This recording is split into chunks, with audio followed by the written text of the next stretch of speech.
최근 코로나가 서서히 지나면서 주일날 교회 출석하는 인원이 점점 더 늘어나고 있습니다.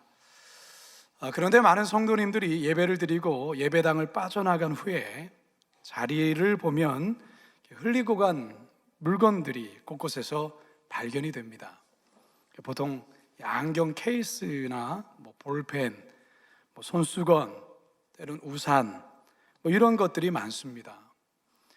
그런데 성도들이 잃어버린 물건을 잘 안 찾아간다라는 겁니다. 찾아가라고 몇 번을 광고하는데도 그렇습니다. 왜들 잘 안 찾아갈까? 곰곰이 생각해 보니까 본인이 뭘 잃어버렸는지 잘 몰라서 안 찾아가는 경우도 있고요.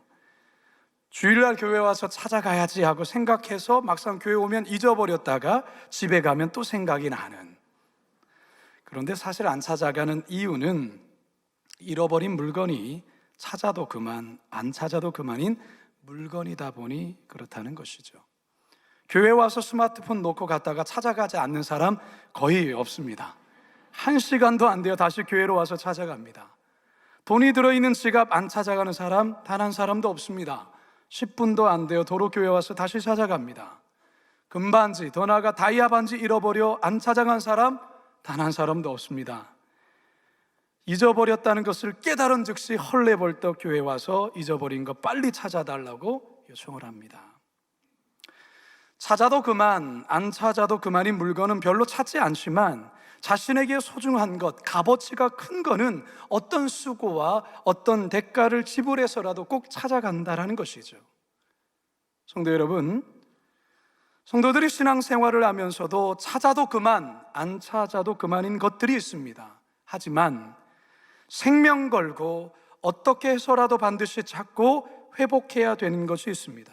그것이 바로 신앙의 본질에 관한 것입니다. 종교개혁은 중세 1000년 동안 교회가 잃어버린 신앙의 본질을 다시 찾게 된 역사적인 날이라 할 수 있습니다. 505년 전 마틴 루터가 비텐베르크 성당 정문에 95개조의 방방문을 붙이며 개혁의 깃발을 높이던 바로 그 날이 종교개혁이죠. 바라기는 종교개혁자들이 생명 걸고 다시 찾은 이 신앙의 본질을 살펴보고 오늘날 교회가 다시금 찾아야 될 잃어버린 본질이 무엇인지를 다 같이 본문으로 들어가 살아계신 하나님의 음성 듣기를 간절히 소망합니다. 첫 번째 따라하겠습니다. 잃어버린 성경 찾기. 잃어버린 성경 찾기. 종교개혁자들이 부르짖었던 종교개혁의 3대 정신이 있습니다. 첫 번째가 오직 성경, 솔라 스크립투라. 둘째는 오직 은혜, 솔라 그라티아. 셋째는 오직 믿음, 솔라 피데입니다. 사실 종교개혁의 3대 정신은 교회가 그동안 잃어버렸던 이 3가지 본질에 대해서 이 본질을 찾자는 외침이었습니다. 이 외침의 가장 첫 번째가 뭐라고요? 오직 성경, 솔라 스크립투라입니다. 중세교회에서는 성경을 아무나 가질 수 없었습니다. 또한 교황이 허락한 성직자들 외에 성경을 읽을 수도 없었습니다. 무엇보다도 성경은 라틴어로 기록되었기 때문에 교인들은 성경을 읽을 수가 없었죠. 그래서 오직 신부들이 전하는 것만 백성들이 들어야 했습니다. 그리고 성경을 해석할 권리는 교회에만 있었고 최종적 성경 해석 권한은 교황에게 있었습니다. 이처럼 중세 교회 시대의 성경은 그야말로 성직자의 전유물이었던 것입니다. 그러다 보니 성경에도 없는 여러 많은 교리들과 주장들을 마치 성경에서 말하는 것인 양 전해졌습니다. 마틴 루터가 종교개혁을 시작하게 된 것도 바로 이 이유에서였습니다. 중세교회의 모든 것들이 성경과는 너무나도 엇나간 것들이 너무 많은 거예요. 면죄부를 구입함으로 연옥에 있는 부모들이 천국으로 옮겨간다는 주장은 엉터리 주장이었어요. 루터는 너무나도 분노가 치밀어 95개조 반박문을 통해 죄는 회개를 통해 용서받고 오직 의인은 믿음으로 말미암아 사는 것이지 면죄부를 사서 인간의 속죄 받을 수 없다. 교황청은 무엇을 근거로 이런 거짓말을 하는지 답변하라. 이렇게 소리를 쳤던 것이죠. 결국 교황청은 루터를 파문했고 이로 인해 본격적인 마틴 루터의 종교개혁이 시작되었던 것입니다. 루터는 자국어인 독일어로 성경을 번역하는 일에 많은 시간을 헌신을 합니다. 신자들이 성경을 직접 읽고 이해해야 하나님의 뜻이 무엇인지를 알게 되고 무엇이 진리인지 무엇이 비진리인지를 분별할 수 있다라고 생각을 했던 것입니다. 결국 이 일을 해내고 말지요. 독일어로 성경이 번역되어 많은 이들에게 읽혀짐에 따라 종교개혁의 불길은 온 유럽을 강타하게 됩니다. 여러분, 성경을 발견하여 하나님의 말씀을 깨달음으로 부흥의 역사가 일어난 사례는 교회 역사 가운데 참 많았습니다. 또한 우리가 성경 속에서도 그러한 사례들이 많아요. 오늘 우리가 읽은 본문 또한 그런 내용을 담고 있습니다. 남유다 15대 왕인 요시야 때에 성전을 수리하다가 성전에서 율법책을 발견하게 됩니다. 그러자 서기관 사반이 율법책을 왕에게 가지고 와서 이 사실을 보고하고 발견한 율법책을 읽어드리는데 왕이 이 말씀을 듣다가 가슴을 찢고 옷을 찢으며 회개하는 역사가 일어납니다. 이로 인해서 온 유다 안에 엄청난 이 종교 개혁이 일어나게 되는데요. 오늘 우리가 읽은 본문 속에 그 내용이 담겨 있습니다. 8절, 10절에서 11절 함께 읽습니다. 시작. 대제사장 hil기야가 서기관 사반에게 이르되 내가 여호와의 성전에서 율법책을 발견하였노라 하고 hil기야가 그 책을 사반에게 주니 사반이 읽으니라. 또 서기관 사반이 왕에게 말하여 이르되 제사장 hil기야가 내게 책을 주더이다 하고 사반이 왕의 앞에서 읽음에 왕이 율법책의 말을 듣자 곧 그의 옷을 찢으니라. 아멘. 사랑하는 성도 여러분, 오늘날 우리 안에 그리고 한국 교회 안에 이 요시야 왕과 같은 그리고 마틴 루터와 같은 말씀 앞에 통해 자복하고 시대를 분별하는 부흥의 새 역사가 일어나기를 주님의 이름으로 축원합니다. 어제 우리 교회에 아주 역사적인 일이 하나 있었다 말씀드렸습니다. 전국에 있는 농인 성도들 100여 명 성도들을 초청해서 수어로 성경 암송과 성경 골든벨 대회를 연 일입니다. 이 일은 한국교회 역사상 처음 있는 일이라고 했습니다. 무엇보다 농인들에게 하나님의 말씀을 가까이 대하게 했던 아주 귀한 일이었던 것이죠. 여러분, 사실 이 행사는 처음부터 우리 교회가 계획했던 것은 아니었습니다. 이걸 하게 된 이유는 어느 무명의 나이 많은 전도사님의 헌신에서 시작되었습니다. 오래전 서울 영락교회에서 농인부를 봉사하셨던 나이 많은 전도사님이 15년 동안 돈을 아끼고 모으면서 3천만 원을 모으신 겁니다. 이렇게 돈을 모았던 이유는 영적으로 늘 소외된 이 농인들에 대한 그 안타까운 마음이 있었어요. 어떻게 하면 저들에게 하나님의 말씀을 전해주고 또 어떻게 하면 저들을 말씀으로 잘 세울 수 있을까, 그런 마음에 늘 간절함이 있었던 것이죠. 그렇게 자기가 쓸 거 쓰지 않고 15년 동안 모은 돈이 3천만 원이었어요. 이 3천만 원의 돈을 우리 농인부를 담당하는 전도사님께 전달하면서 농인들을 말씀으로 인도할 수 있는 행사를 열어주셨으면 좋겠습니다. 그렇게 부탁하면서 이 일이 시작된 거예요. 어제 참 많은 농인들이 오셨어요. 또 심사위원으로 농인 목사님들도 오셨고, 제가 축사를 하고 쭉 대회를 이렇게 하는 것을 보니까요, 참 하나님께서 이 모임을 참 사랑하신다라는 것을 느꼈어요.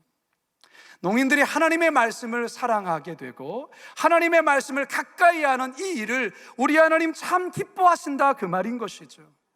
무명의 나이 많으신 한 전도사님의 눈물의 기도와 헌신이 농인들에게 잃어버린 성경을 찾아주었다라고 저는 생각이 들어요. 요즘 성도들을 볼 때, 교회 올 때 성경책 잘 들고 오려 하지 않습니다.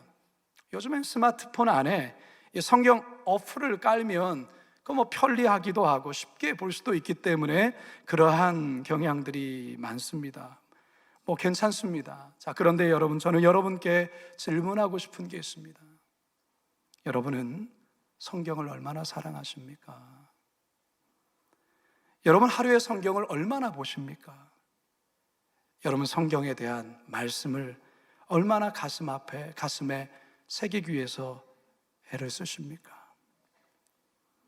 쉽게 볼 수 있는 어플을 다운받아 성경을 다운받아 있지만 잘 보지 않지는 않습니까?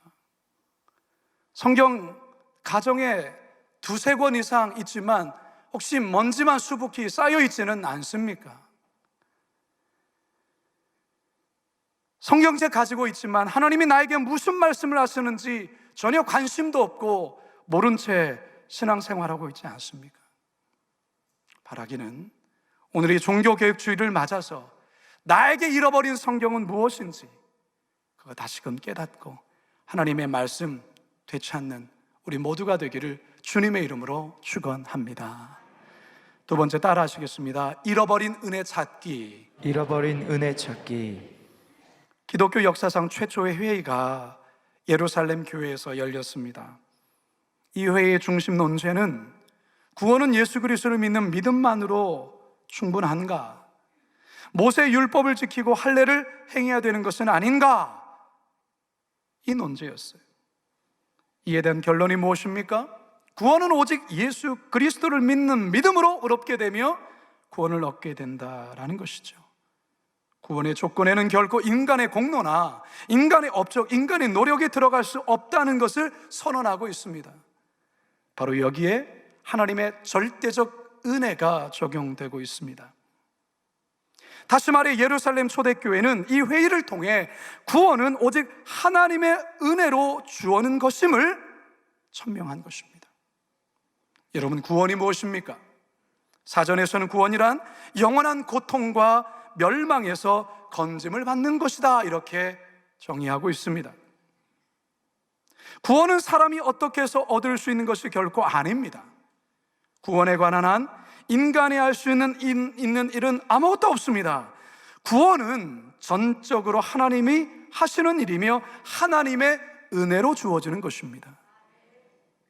그래서 사도 바울은 에베소서 2장 8절에서 이렇게 선언을 했던 것이죠. 함께 읽습니다. 시작. 너희는 그 은혜에 의하여 믿음으로 말미암아 구원을 받았으니 이것은 너희에게서 난 것이 아니요 하나님의 선물이라. 자, 그런데 중세 교회는요, 이 바리새파 출신의 그리스도인들처럼 공로 사상, 공덕 사상에 깊이 물들어 있었어요. 다시 말해 덕을 많이 쌓고 공로가 인정되면 천국에 갈 수 있다는 것이죠.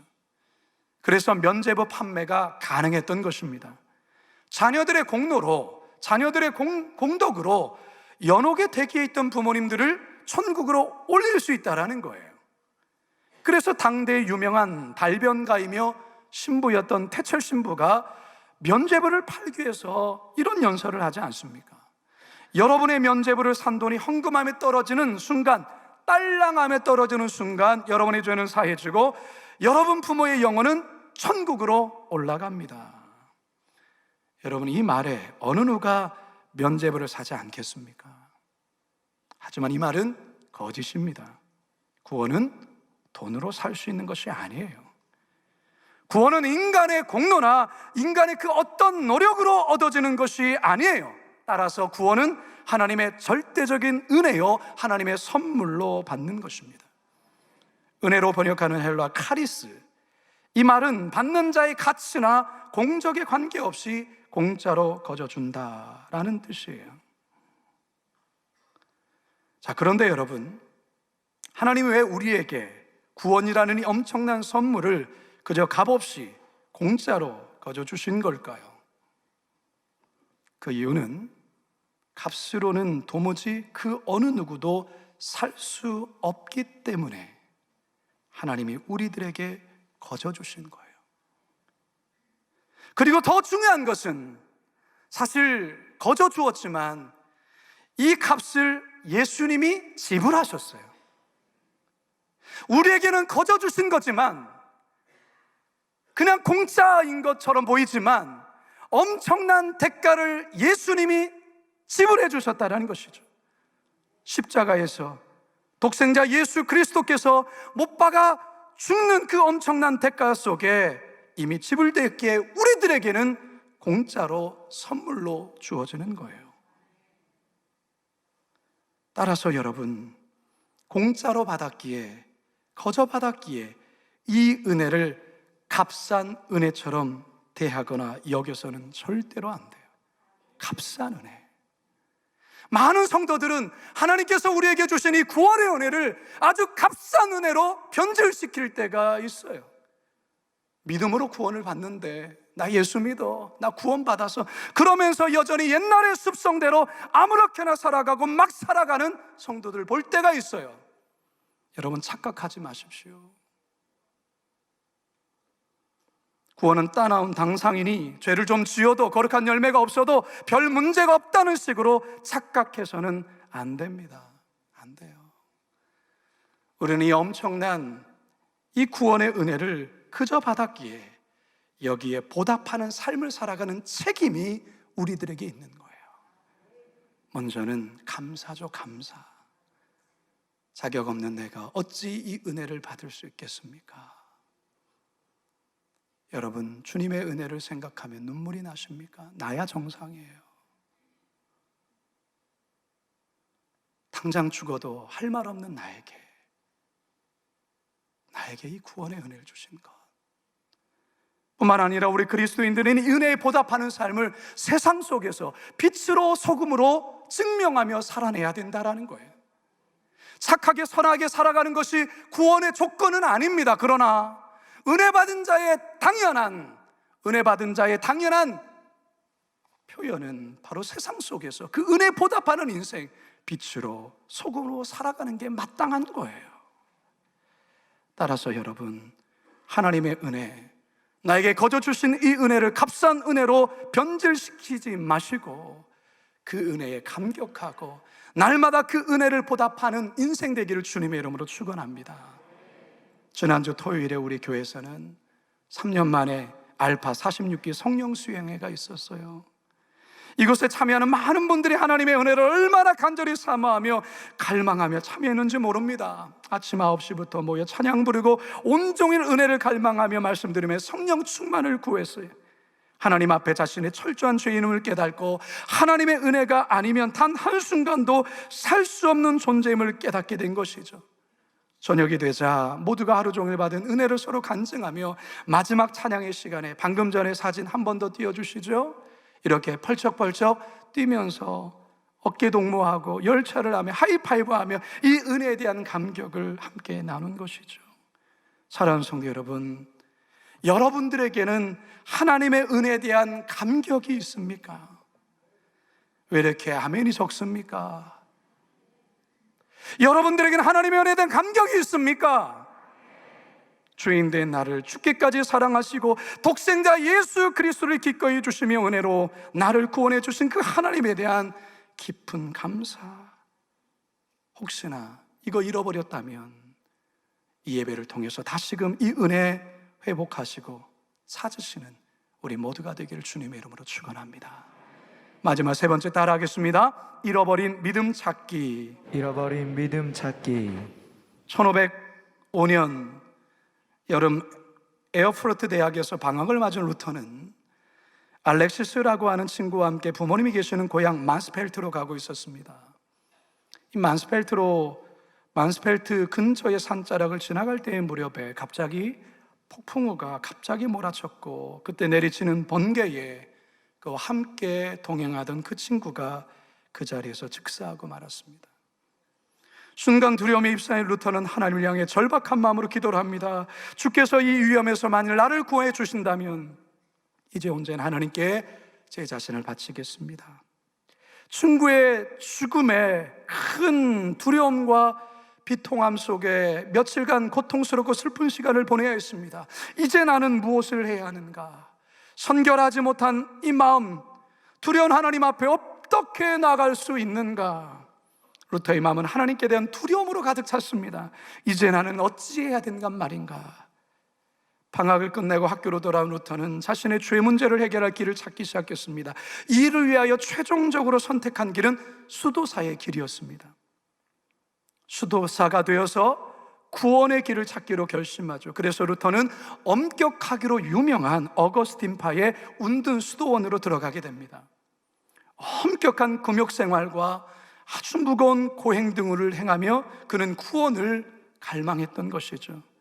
그는 그곳에서 얼마나 열심히 노력하며 애를 썼는지 모릅니다. 후에 루터는 그때의 일을 회상하며 그는 이렇게 고백을 합니다. 만일 수도승이 수도원의 규칙으로 말미암아 천국에 갈 수 있다면 그 일로 나는 천국에 갔을 것입니다. 내가 만일 그 상황에서 좀 더 계속 밤을 새우고 더 기도하며 더 읽고 더 노동했다면 나는 결국 스스로 그곳에서 순교하고 말았을 것입니다. 엄격한 수도원의 규율을 거의 완벽하게 이행을 했다라는 것이죠. 그래서 그는 초고속으로 정식 사제가 되었습니다. 그럼에도 불구하고 루터의 마음에는 여전히 알 수 없는 그 죄책감과 두려움과 정죄감에 시달렸다라는 것입니다. 이러한 루터의 절망을 옆에서 안타깝게 지켜보던 수도 원장이자 비텐베르크 주교인 요하네스 폰 슈타우피츠는 끊임없이 고통하는 루터에게 신학 공부를 권면합니다. 이 루터의 관심을 고행이나 금욕에서부터 성경으로 돌리도록 도와주려 했던 것입니다. 1508년 어느 날 루터는 조그만 탑 속에 앉아 로마서를 읽고 있었는데 로마서 1장 17절에 이르렀을 때 뭔가 모르는 섬광이 그의 뇌리를 스쳐갑니다. 오직 의인은 믿음으로 말미암아 살리라. 과연 믿음만으로 의인이 되기에 충분한가? 성경은 그렇게 말하고 있는데 이 말씀의 의미는 과연 무엇인가? 그는 깊이 묵상하고 깊이 고민하고 기도하는 가운데에 이 말씀으로 말미암아 오랜 절망과 좌절의 그 어둠의 터널에서 밝은 빛으로 나오게 됩니다. 그는 나중에 이렇게 고백하죠. 나는 하나님의 의가 믿음으로 말미암아 선물로 주어진다는 것을 알았습니다. 나는 그것이 자비로우신 하나님께서 믿는 자들에게 의롭다 하심을 선포하시는 수단임을 알았습니다. 나는 내가 새로 태어나는 것을 느꼈습니다. 모든 성경 말씀이 이제 나에게 이전과는 다르게 보였습니다. 나는 이제 하나님의 의로우심을 미워하는 대신 몹시 사랑하게 되었습니다. 결국 예수 그리스도를 믿는 믿음만이 멸망과 죄의 구렁텅이에서 자신을 구원하고 하나님의 의로운 자녀로 삼아주신다는 이 진리 앞에 루터는 변화되어 타락한 중세 교회를 개혁하는 일에 자신의 삶을 드리게 되었다는 것이죠. 사랑하는 성도 여러분, 하나님께서는 인간의 노력과 공로를 요구하시는 게 결코 아닙니다. 다만 우리의 죄를 대신하여 죽으신 예수 그리스도를 믿는 믿음을 요구하신다는 것이죠. 누구든지 예수 그리스도를 믿으면 죄를 사하여 주시고 의롭게 하시며 죄에서 구원하여 영원한 생명을 주시겠다라는 것입니다. 여러분께 질문합니다. 여러분은 오늘이라도 세상을 떠난다면 천국에 갈 확신이 있습니까? 다시 한번 질문합니다. 여러분들이 오늘 느닷없이 이 세상을 떠난다 할지라도 천국 앞에, 천국 문 안에 들어갈 확신이 있습니까? 무슨 근거입니까? 똑바로 말씀하셔야 돼요. 하나님을 믿으니까이 아니에요.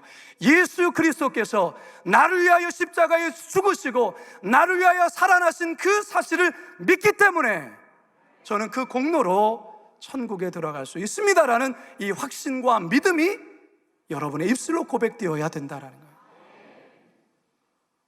지금 뉴스에 난리가 났죠. 150명 가까이 죽었대요.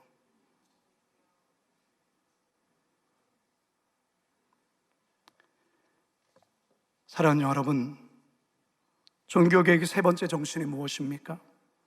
오직 믿음, 솔라피데. 종교개혁을 통해서 교회가 잃어버렸던 본질의 믿음을 다시 찾게 되는 것이죠. 사도 바울이 에베소 교회를 향해 강조한 것이 바로 이것이에요. 다 같이 큰 소리로, 이건 여러분들 암송하셔야 돼요. 시작! 너희는 그 은혜에 의하여 믿음으로 말미암아 구원을 받았으니 이것은 너희에게서 난 것이 아니요 하나님의 선물이라. 행위에서 난 것이 아니니 이는 누구든지 자랑하지 못하게 함이라. 아멘. 여러분, 코로나를 지나면서 혹시 이 믿음 희미해버리지는 않으셨습니까? 영상으로 예배드리는 것 귀한 거예요. 그런데요, 영상으로만 예배드려서는 안 돼요. 병원에서 도무지 교회에 나올 수 없는 상황에서 영상으로 예배드리는 것 귀한 것이죠.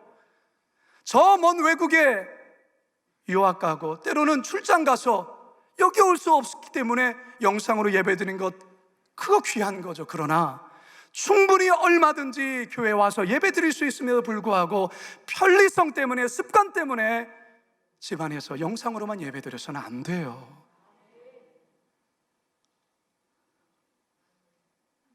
여러분, 혹시 이 믿음이 약해버렸다면, 약해져 있다면 이 믿음 다시 찾으셔야 돼요. 종교개혁주일은 오늘 이 주일을 통하여 이거 다시 찾으셔야 된다, 그 말인 것이죠. 믿음은 구원을 얻는 유일한 방법이자 기독교의 가장 중요한 신앙 원리입니다. 그리스도를 믿는 믿음이 우리의 신앙인들의 삶의 방식이자 삶의 표대여야 하는 것이에요. 여러분, 그리스도를 믿는다는 게 뭘 의미하는 건지 또 한 번 제가 설명하겠습니다. 그리스도를 믿는 자는 이제 더 이상 돈을 믿고 사는 자가 되어서는 안 돼요. 그리스도를 믿는 자는 더 이상 사람을 믿고 사는 자가 되어서는 안 돼요. 그리스도를 믿는 자는 자신을 믿고 사는 자가 되어서는 안 돼요. 그리스도만을 믿고 신뢰하며 살아가는 거예요. 중세 수도사들은 이런 말을 종종 했어요. 사람은 사랑할 대상이지 믿음의 대상이 아니다, 그렇게 말했어요. 사람은 믿음의 대상이 아니에요. 때론 나도 모르게 믿음의 대상이 주님에서 사람으로, 물질로, 그 어떤 것으로 바뀔 때가 있어요. 그럴 때 하나님 우리의 잘못된 믿음을 흔드시며 경고하실 때가 있어요. 그게 뭔지 압니까? 믿었던 사람이 나를 배신합니다. 믿었던 부동산이 나를 배신합니다. 믿었던 회사가 나를 배신합니다. 지금까지 나를 보호한다고 믿었던 그 모든 것이 흔들리기 시작할 때가 있습니다. 여러분, 그것은 믿음의 대상이 아니라는 거예요. 오직 예수 그리스도만을 믿는 그 믿음.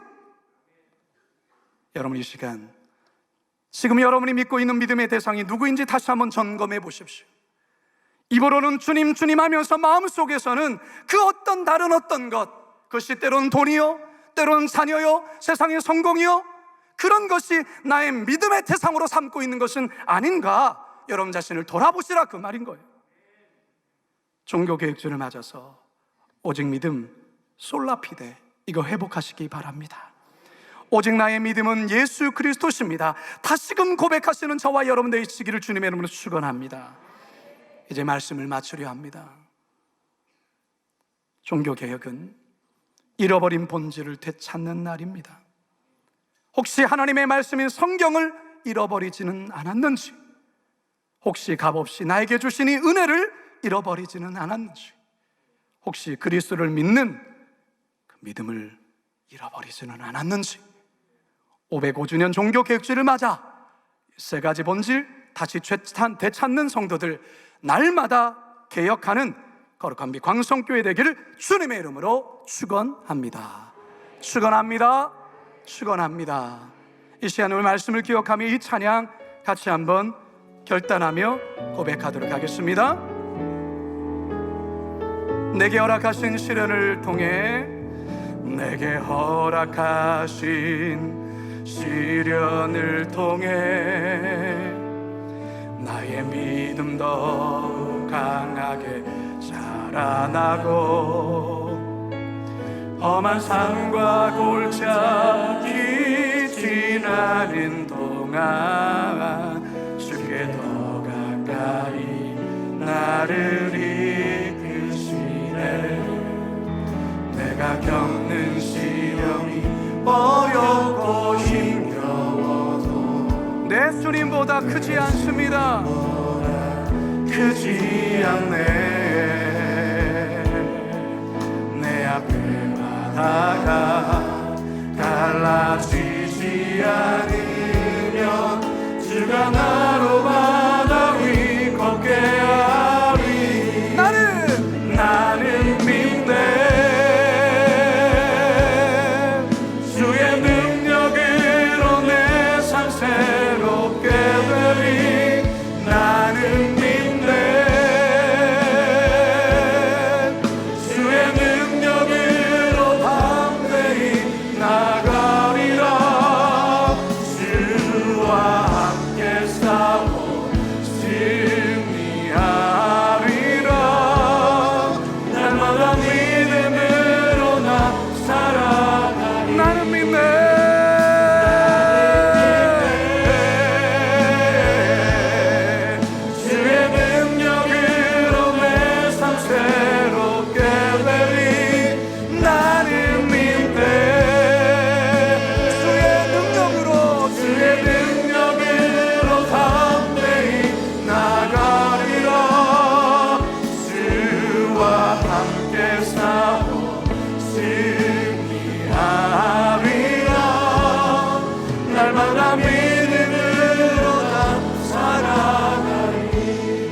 제가 이 시간 기도하고 축도로 마칩니다.